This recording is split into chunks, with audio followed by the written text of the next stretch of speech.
Bigger risk is that you don't do projects like this. The risk is that a lack of forward momentum in cities, a lack of confidence leads to a point where your existing city centre, for instance, which I walked around yesterday, actually really has no real stimulus for change and improvement.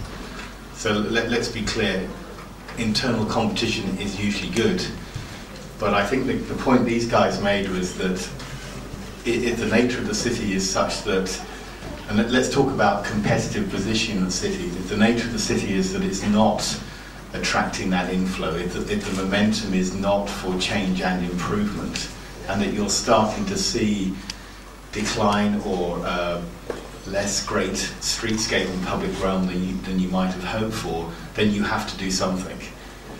But to your point, the American model of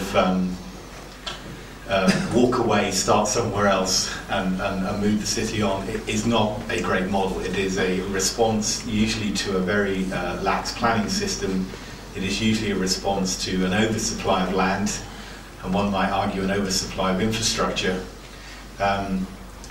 You should always look at your city in the whole, and whilst you are regenerating, you should look at the catalytic effect.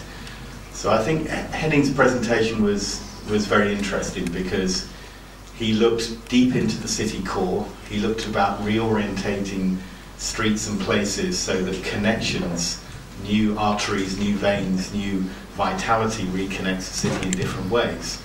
And although some of these can be quite subtle moves, they are the essential building blocks about how you spread wealth, how you spread association. And I think what you will see is a virtuous circle of climbing success as you put these things in place to the greater benefit of the whole city.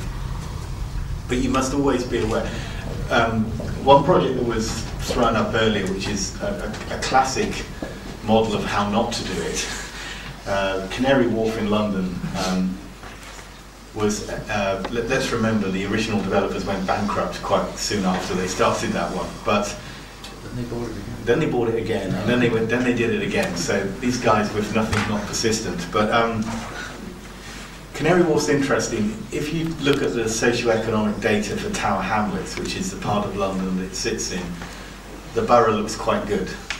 That's because there's lots of wealthy bankers sitting in penthouses earning a couple of $1 million a year.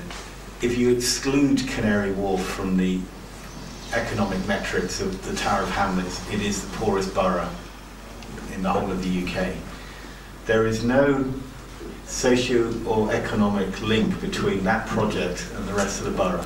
Poplar High Street, which runs across the top of that project, is a barrier. Local people go to Canary Wharf to clean the floors and service the coffee shops.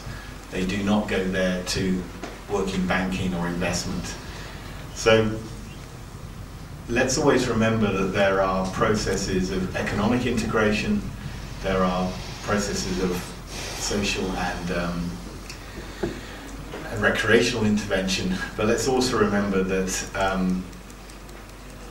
you have to work hard as a city authority to continue to build the virtuous interconnections between those things.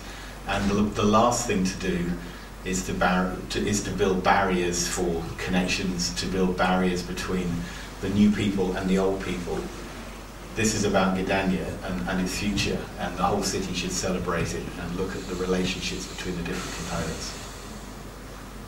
Dziękuję za odpowiedzi. Przepraszam bardzo, ale musimy w tym momencie przerwać ze względów organizacyjnych. Organizatorzy już 3 razy mi przypominają. Mam nadzieję, że wrócimy po przerwie do tych wątków dyskusji. A teraz zapraszam na przerwę i kontynuujemy o 12:30. Dziękuję.